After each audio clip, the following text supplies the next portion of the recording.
So over the years, I've been to a lot of demonstrations for blacksmithing.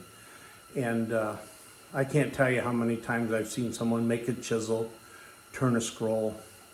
But no matter how many I've been to, there's always been that one thing I take away from a demonstration.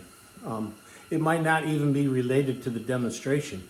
It could be a tool that they had sitting on a bench or meeting a person. But I always come away with one thing. So I want to share something with you today, one of those one thing. Truth be known, I draw like a third grader. I mean, I am personally responsible for gray hair in the head of a drafting instructor that I had in college.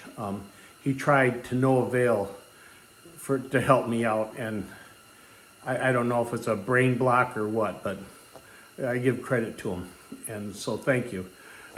You know who you are. But anyhow, so doing scroll work, a lot of people, they just have a good eye. They walk right up to the anvil, bam, they can turn a scroll. And then they can keep turning scrolls and matching that one and matching that one. I'm not that way. I need a little bit more help. And also, you know, when you're trying to fill a negative space, you're looking to get a certain size scroll so you can get them all the way across. So in this one demonstration, and I wish I could remember when and where it was, but I can't. So whoever thought of this or whatever demonstration I went to, you know, I'm giving you credit here. So here we go. So this is how to draw a perfect scroll. So the first thing you need to do is find yourself one of these. This is an aluminum pizza pan. I got this one at a restaurant supply company. It was only a few bucks. It was pretty cheap.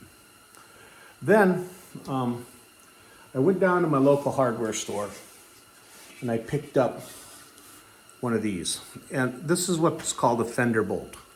All right, it has a permanent big washer attached to it and a bolt. And this one's like 3/8 of an inch. The size doesn't really matter, it's what you can find. And after you get these two components, you need to find the center of this pan. And I use a center finder. There's a lot of ways that you can do this. This is the way that I did it. And I scribe out several lines and then pick the center point. From that,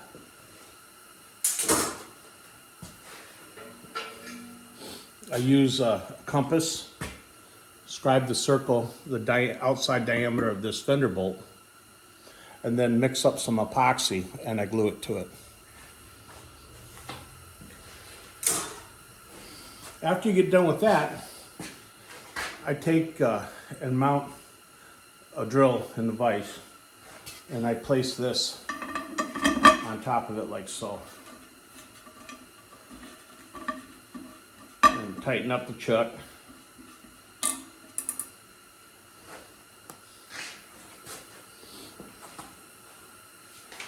Take a piece of paper and tape it.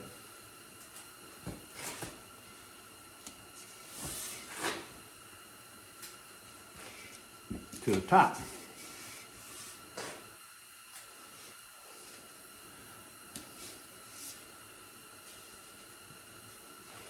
Now, this is going to take a little bit of practice to feel it out, get the right speed.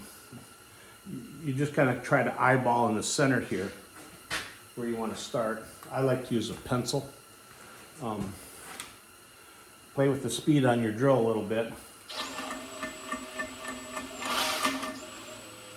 I like to get it turning slow, and then I'll kind of find the center, and then I'll just pull my pencil outwards.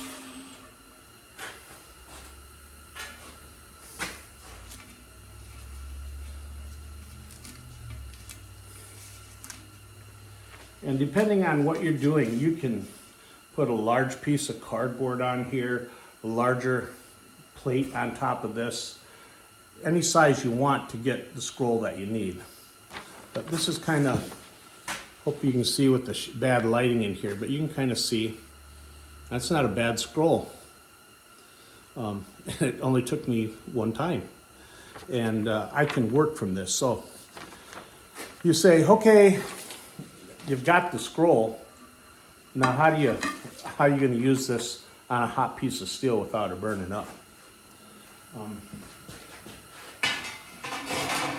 What I do, and again, this is something I picked up along the way.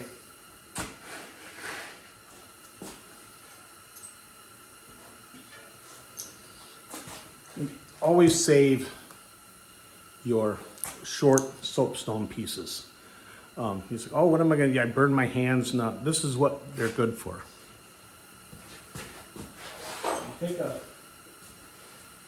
Take your farrier's rasp, okay? Scrape a bunch of soap on it, so you're going to tunk on a piece of steel.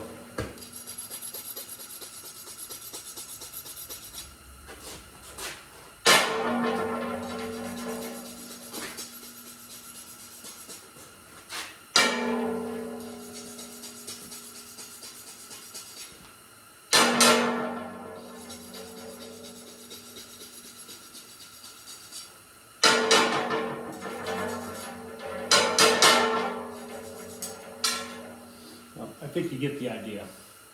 So once you get the soapstone on the steel, you take your template, lay it on top of the soapstone, and I'm not going to do the whole thing, I'm just going to do a little bit to give you an idea. Take your soapstone and draw on top of the paper. Okay.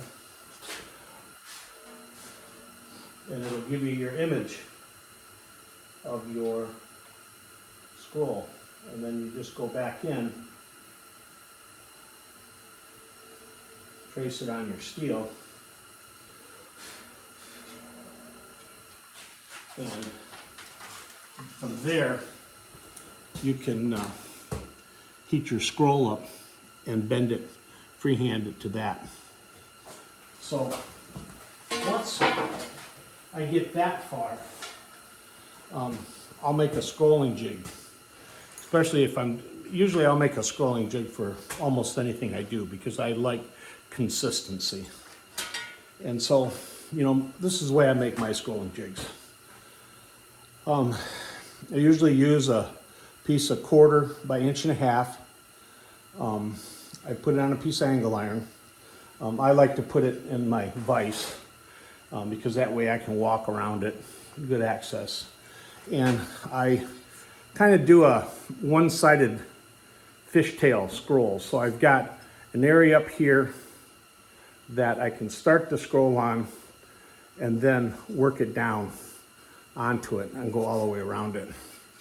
And usually I'll get started here, and then from there, if I'm making a larger scroll, I'll draw a bigger template, and I'm able to make the scrolls that I want if it's a real large scroll.